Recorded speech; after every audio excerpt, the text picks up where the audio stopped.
بسم اللہ الرحمن الرحیم۔ السلام علیکم۔ بڑے بڑے گناہ جن پر اللہ تعالیٰ کی ناراضگی اترتی ہے، بلکہ بندہ اللہ کی رحمت سے ہی محروم ہو جاتا ہے، ان میں سے ایک جھوٹ بولنا ہے۔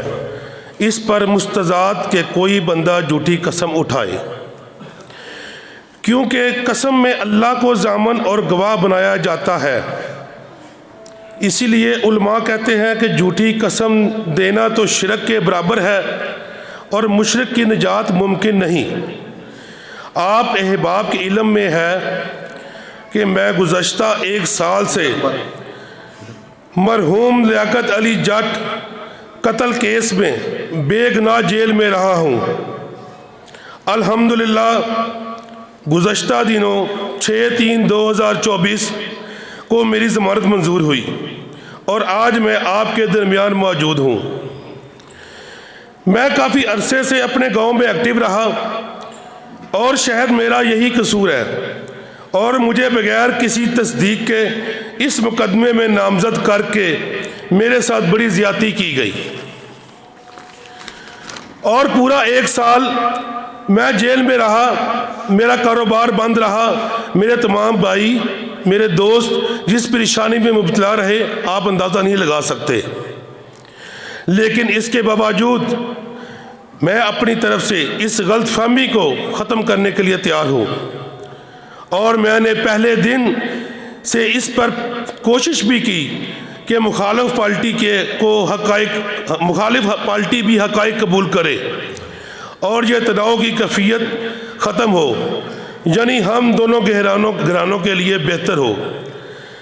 میں نے پہلے دن بھی کہا تھا، میرا عدنان خالق ولد عبد الخالق کا اس قتل میں کوئی کردار نہیں ہے، بلکہ اس معاملے میں بالکل لا علم ہوں، اور میں اس پر حلف دینے کے لیے تیار ہوں۔ اگر آپ چاہیں تو میں بیت اللہ میں بھی جا کر حلف دیتا ہوں کہ قتل کرنے یا قتل کروانے یا اس قتل کی منصوبہ بندی یا سہولت کاری، حتیٰ کہ قتل ہونے سے پہلے اس کے بارے میں بالکل لا علم ہوں۔ ابھی میں اپنا حلف دینے کے لیے آیا، آپ احباب کے سامنے کھڑا ہوں۔ حالانکہ مجھے اب اس کی ضرورت نہ تھی، لیکن میں چاہتا ہوں کسی کے دل میں میرے متعلق کوئی شک و شبہات نہ رہیں، اس لیے میں نے اسی گاؤں میں مرنا ہے، ادھر ہی جینا ہے اور ادھر ہی دفن ہونا ہے۔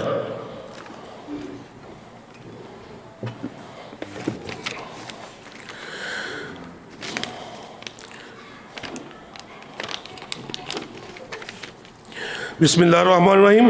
میں محمد عدنان خالق ولد عبد الخالق باوضو روزے کی حالت میں مسجد میں کھڑا ہو کر قرآن پاک ہاتھ میں پکڑ کر اللہ تعالیٰ کو ضامن اور گواہ بنا کر یہ حلف دیتا ہوں کہ میرا مرحوم لیاقت علی جٹ کے قتل کرنے، قتل کروانے، قتل کی منصوبہ بندی کرنے یا کسی بھی سہولت کاری میں کوئی تعلق نہیں ہے، بلکہ اس بات کا بھی حلف دیتا ہوں مجھے قتل ہونے سے پہلے اس قتل کے بارے میں کوئی علم نہیں تھا۔ اگر اس حلف نامے میں کوئی چیز پوشیدہ رکھوں یا جھوٹ بولوں تو اللہ تعالیٰ مجھے تباہ و برباد کر دے، اور اللہ تعالیٰ مجھ سے ناراض ہو اور عبرت کا نشان بنا دے۔ آخری بات، جن بزرگوں، بھائیوں، ماؤں، بہنوں نے میرے لیے دعا گو رہے ہیں، میری اللہ تعالیٰ سے دعا ہے کہ ان کی دنیا و آخرت سنوار دے۔ السلام علیکم۔